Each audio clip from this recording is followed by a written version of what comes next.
I don't know that this day will be the worst in my life. The sky was black, the wind was tearing the steam, and the waves were on the ship, as if trying to tear it apart. I heard screams, saw people disappearing from the faithful driver, and suddenly, a terrible blow. The boards under my feet broke, and I flew into the darkness of the ocean. When I opened my eyes, there was only water around me. The ship had disappeared. I was alone, and a struggle for survival lay ahead. The world dissolved into chaos long before the first wave struck. 12-year-old Elena Martinez gripped the railing of the cargo ship, her knuckles white against the rusted metal. Salt spray stung her eyes as thunder cracked overhead, splitting the pre-dawn sky into jagged fragments of light and darkness. Behind her, she could hear her father shouting orders to the crew, his voice barely audible above the howling wind. Beside her, Marcus Thompson, the ship captain's son and Elena's reluctant companion, braced himself against the violent pitch and roll of the deck. At 13, he was tall for his age, with sun-bleached hair, and the wary eyes of a boy who had spent more time at sea than on solid ground. "We need to go below," Marcus shouted, reaching for Elena's arm. She jerked away. "I'm not leaving my father." Another massive wave crashed over the deck, sending sheets of water cascading around them. Marcus lost his footing, sliding across the slick surface. Elena grabbed a length of rigging, holding steady as the ship groaned, a sound more living than mechanical, like an ancient beast in its final moments of struggle. "Elena!" Her father's voice cut through the storm. Carlos Martinez was the ship's chief engineer, a man who had navigated these waters for 20 years. His dark eyes were urgent as he fought his way across the deck. "Get to the emergency cabin. Now." She wanted to argue, to stand her ground, but something in her father's expression stopped her. Fear. Not the fear of the storm, but something deeper. Something she had never seen in him before. The ship lurched violently. Massive timbers creaked and splintered. Marcus grabbed Elena's hand, no longer caring about pride or previous arguments, and they half ran, half crawled toward the cabin entrance. They didn't make it. A wave larger than any before crashed over the ship. Elena felt Marcus's grip torn away, heard her father's desperate shout. Then darkness. Hashtag Chapter 1 Awakening. Pain was the first sensation, not the sharp pain of immediate injury, but the deep, pervasive ache of muscles abused beyond their limits. Elena's eyes opened to blinding sunlight and the soft sound of waves. Sand. She was lying on sand. Memories crashed back like the waves around her. The storm, the ship's desperate struggles, the moment everything went black. She sat up quickly, wincing at the movement. "You're awake." Marcus's voice came from nearby. He sat beneath the shade of a large palm tree, looking simultaneously exhausted and alert. A makeshift shelter of branches and large leaves stood behind him, constructed with surprising skill. "Where are we?" Elena's voice was a dry croak. "An island," Marcus replied. "At least, I think it's an island. I've been exploring the immediate area since I woke up about 6 hours ago." Elena looked down. Her clothes were salt-crusted and torn, but mostly intact. A long scrape ran along her right forearm, already scabbing over. "My father," she said. It wasn't a question, but a desperate hope. Marcus's silence was answer enough. The beach was beautiful in a way that seemed almost mocking. White sand, crystal clear water that transitioned from pale turquoise to deep blue, a curve of green vegetation marking the transition from shore to interior. Tropical definitely, but whether they were near shipping lanes or in some forgotten corner of the world, Elena couldn't tell. "I found some fresh water," Marcus said, pointing to a collection of large leaves filled with clear liquid. "There's a small stream about 100 meters into the trees. I've also gathered some fruit that looks edible, coconuts mainly." Elena stood, testing her balance. Everything hurt, but nothing seemed seriously damaged. "How long were we in the water?" "I'm not sure," Marcus admitted. "Best guess, at least 12 hours. The storm was massive. I remember being thrown from the deck, seeing the ship break apart. Then nothing, until I washed up here." They were an odd pair to be survivors. Elena, the daughter of the ship's engineer, born in Mexico City, but having spent most of her life traveling with her father. Marcus, son of the ship's captain, raised between maritime academies and brief periods of land-based schooling. They had tolerated each other on the voyage, never friends but not quite enemies. "We need to take inventory," Elena said, her practical nature taking over. "What do we have?" Marcus had already begun collecting their resources. A waterproof emergency kit that had washed ashore, containing basic first aid supplies, a small knife, waterproof matches, and a compact emergency radio. 2 life jackets. His own backpack, miraculously still mostly sealed, containing a water bottle, some energy bars, and a multi-tool. "No satellite phone," he said grimly. "The radio might work, but the battery is low, and reception out here seems weak." Elena examined their supplies. "We're alive," she said finally. "That's what matters." As the day progressed, they established a basic camp.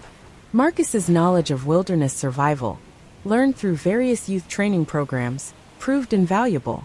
Elena's scientific mind and her father's lessons about mechanical problem-solving complemented his more instinctive approach.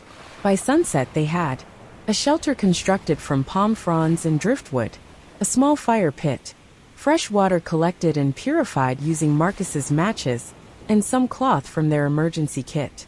A collection of coconuts and some strange, berry-like fruits Marcus claimed were safe to eat. "We should take turns keeping watch," Marcus suggested as darkness fell. The tropical night came quickly, transforming their small beach into a world of shadows and mysterious sounds. Elena nodded. "I'll take first watch." As Marcus settled into their makeshift shelter, Elena stared out at the ocean. The vastness seemed to mock their tiny existence. Somewhere out there, her father was gone. Somewhere out there, hope remained. She didn't know then how long their journey would be, how much they would change, how the island would become not just a place of survival, but a crucible that would forge their friendship, their understanding of themselves, and their will to live. The first night passed, and with it, their old lives disappeared like foam on the waves. Chapter 2: First Days. Survival, Elena quickly discovered, was not about grand heroic moments. It was about 1,000 tiny decisions made every hour. Which fruits were safe to eat, how to collect and preserve water, where to gather materials for shelter, how to start and maintain a fire, how to avoid the numerous small dangers that could transform a temporary setback into a life-threatening situation. Marcus knew more about wilderness survival than she had initially believed. "Sea Scouts," he explained when she commented on his competence. "We did annual survival training, mostly maritime, but some of the skills translate." Their first full day on the island was dedicated to exploration and assessment. They needed to understand their environment if they hoped to survive long-term. The island was roughly circular, perhaps 2 miles in diameter. A central hill rose toward the center, covered in dense tropical vegetation. The beach where they had landed was on the western side, marked by smooth white sand and occasional rocky outcroppings. The eastern side showed more dramatic terrain, sharp volcanic rocks and steeper coastal formations. "Fresh water is our first priority," Elena said, channeling her father's pragmatic approach. "We know there's a stream, but we need to map its source and ensure it's consistently available." Marcus had already begun creating a crude map using a stick and a patch of smooth sand. "The stream comes from the central hill. Looks like it might be fed by a spring or underground source. Good sign. Means it might be more reliable than surface runoff." They followed the stream inland, marking notable landmarks, fruit trees, potential shelter locations, areas that might provide good vantage points. Elena's scientific training kicked in, and she began cataloging the island's potential resources with methodical precision. "These look like breadfruit trees," she said, examining a cluster of large leaf trees. "My father talked about them. High in nutrients. Potentially a stable food source." Marcus selected a ripe fruit, using his multi-tool to cut it open. The interior was starchy and pale. "Edible," he confirmed after a careful taste. "A bit bland but definitely nutritious." By midday, they had established a more comprehensive camp near the stream, about 100 meters from the beach. Their shelter was improved, better positioned, with a framework that could be expanded, a designated cooking area, and strategic placement near both water and potential food sources. We should talk about long-term strategy, Marcus said as they rested during the intense midday heat. Rescue isn't guaranteed. We need to prepare as if we might be here for weeks, maybe months. Elena nodded. Her initial shock was transforming into a cold, analytical determination. Water, food, shelter, protection from potential threats, weather, animals, and a way to signal for rescue. They spent the afternoon creating a more comprehensive inventory of their resources and planning their next steps. The emergency kit provided some basics: first aid supplies, a small fishing line and hooks, waterproof matches, a compact multi-tool. But they would need to supplement these with materials from the island. As evening approached, Marcus began demonstrating how to create more sophisticated tools. He showed Elena how to weave palm fronds into more durable rope, how to sharpen stones for cutting, how to create basic containers from large leaves and bark. My grandfather was a bit of a survival enthusiast, he explained. Taught me a lot of these skills during summers in Alaska. Their first real meal was a combination of roasted breadfruit, some small fish Marcus managed to catch using a makeshift spear, and coconut water. Simple, nutritious, a testament to their growing ability to work together. That night, as they sat by their small fire, the reality of their situation began to sink in. They were alone, truly alone. No rescue seemed imminent. Their survival depended entirely on their own skills, intelligence, and ability to cooperate. We should establish some ground rules, Elena said, breaking the contemplative silence. If we're going to survive, we need to be a team. Marcus raised an eyebrow. Agreed. Your terms. Equal decision-making. No unnecessary risks. We look out for each other. And we don't give up. He extended his hand. Deal. Their handshake, illuminated by firelight, marked the beginning of their true partnership. Chapter 3. Learning and adapting. Weeks passed. Their initial survival became a more complex negotiation with their environment. They developed a routine that balanced necessity with strategy. Mornings were for essential tasks: water collection, food gathering, shelter maintenance.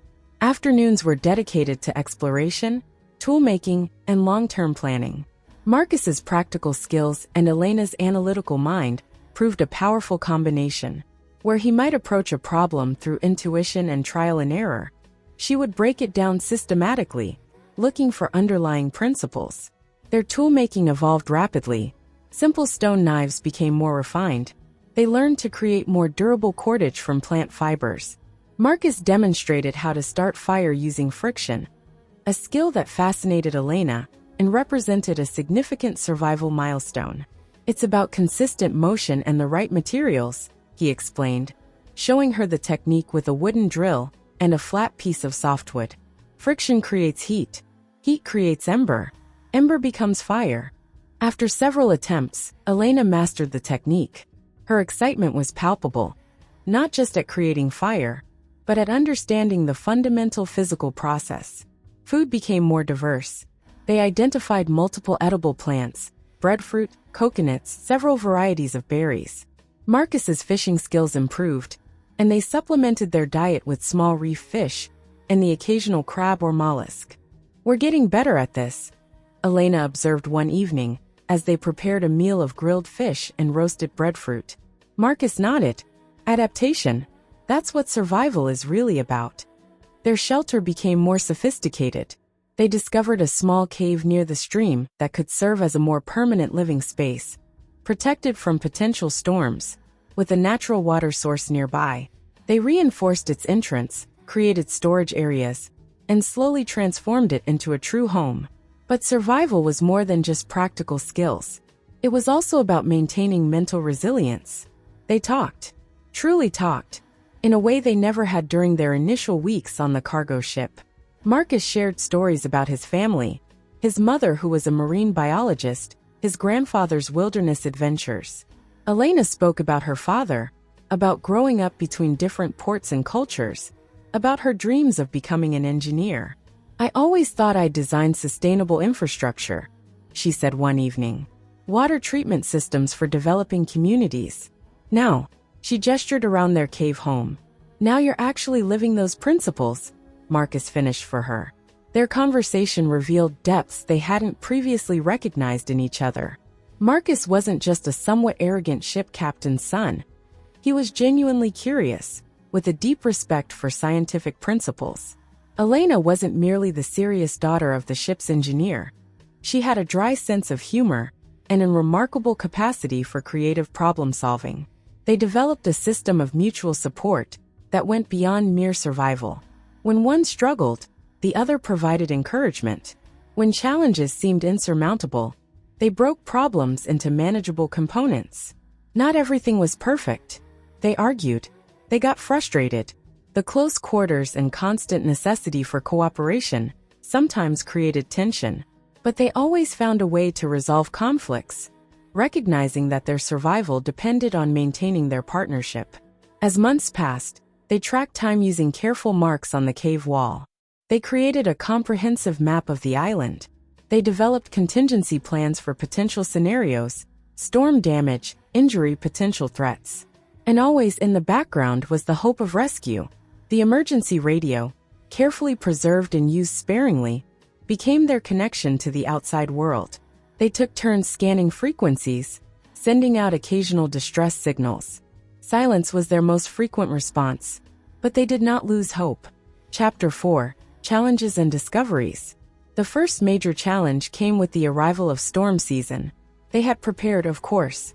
Their cave home was strategically located, with a natural rock overhang that provided additional protection.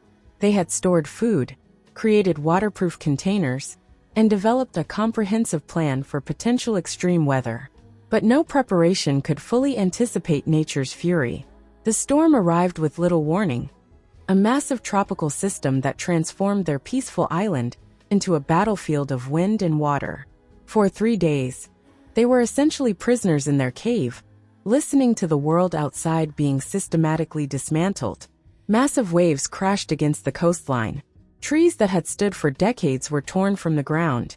The stream that had been their primary water source became a raging torrent. "We might need to create a backup water collection system," Elena shouted over the storm's roar, her scientific mind already analyzing their situation. "If the stream gets contaminated or diverted, we'll need alternative methods." Marcus was already ahead of her, using their emergency tarp to create an additional water collection setup near the cave entrance. Large leaves served as supplementary funnels, directing rainwater into carefully positioned containers. When the storm finally passed, they emerged to a transformed landscape. Parts of their carefully constructed infrastructure were destroyed. Food sources were disrupted, but they were alive, and they had learned.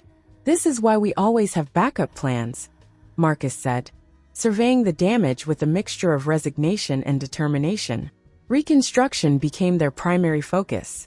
They rebuilt their shelters, reinforced their food storage areas, and used the storm's aftermath as an opportunity to improve their existing systems. It was during this reconstruction period that they made their most significant discovery. While clearing debris near the eastern side of the island, an area they had previously explored but not extensively, Elena noticed something unusual about a rock formation. What had initially appeared to be a natural volcanic formation showed signs of deliberate shaping. "Marcus," she called, her voice carrying a mix of excitement and caution. "Come look at this."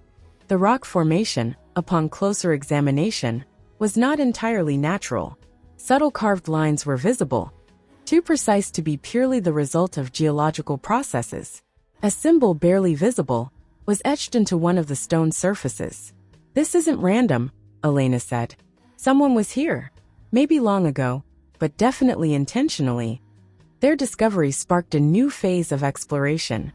They began systematically examining other areas of the island, looking for additional signs of previous human presence. More evidence emerged. A few rusted metal fragments. A section of worked stone that seemed to be part of an older structure. Indirect signs that their island had a history beyond their current experience. "We need to document everything," Elena insisted, creating a detailed log and sketching their discoveries. Her scientific training transformed their survival exploration into something more, a genuine archaeological investigation. Marcus agreed, his own curiosity matching her methodical approach. They began creating more comprehensive maps, noting not just survival-related landmarks, but potential historical sites. Their discovery also raised profound questions. Who had been on this island before? When? Why? And most importantly, were there additional resources or information they might uncover? These questions drove them forward, transforming their survival narrative into something more complex. They were no longer just castaways. They were explorers, scientists, survivors. Chapter 5: The Turning Point. 1 year after their shipwreck, everything changed. They had become so accustomed to their island existence that the concept of rescue had almost become theoretical.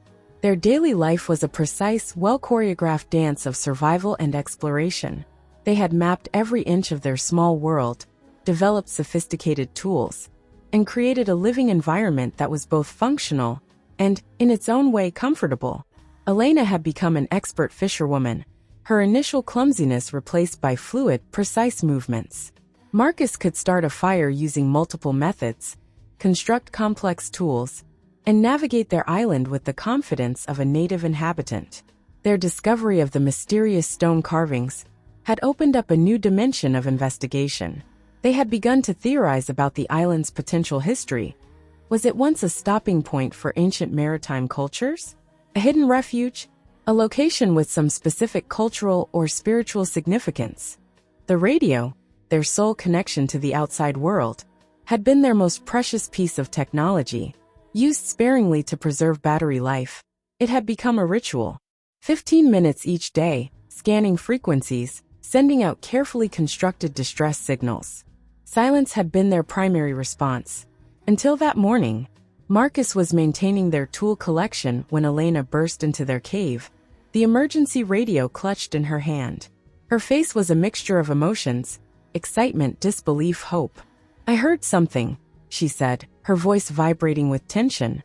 A voice. Definitely human. Definitely looking for survivors. They spent the next few hours meticulously reviewing the transmission.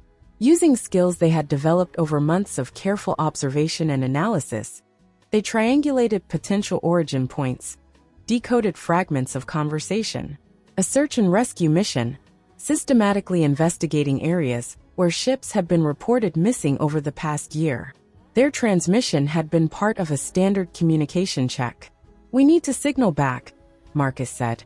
Immediately, their signaling preparation had been ongoing. They had created multiple potential rescue signals. A massive help, marked out in white stones on the beach, signal fires positioned at strategic locations, reflective surfaces designed to catch passing aircraft's attention. Now they activated everything simultaneously. The next 48 hours were a blur of preparation and nervous anticipation. They gathered their most important discoveries: the logs documenting their survival, the archaeological evidence from the stone carvings, their carefully preserved supplies. And they waited. When the rescue helicopter appeared on the horizon, it seemed almost unreal. A massive technological intrusion into the world they had so carefully constructed. As it landed on the beach, Marcus and Elena looked at each other, not as the reluctant companions they had been when first shipwrecked, but as true partners, survivors, explorers. Their real journey, they realized, was just beginning. Epilogue reflection. Years later, they would often reflect on those months of survival, not as a traumatic experience, but as a profound transformation. Their story became more than a tale of shipwreck survivors. It became a scientific investigation, a testament to human adaptability, a complex narrative of growth and discovery. The island, their island, had changed them fundamentally. They had arrived as children. They had emerged as something more: scientists, explorers, survivors who understood that true resilience was about more than physical endurance. It was about curiosity, about never stopping learning, and always maintaining hope. Thank you for spending time together. I hope to see you again very soon.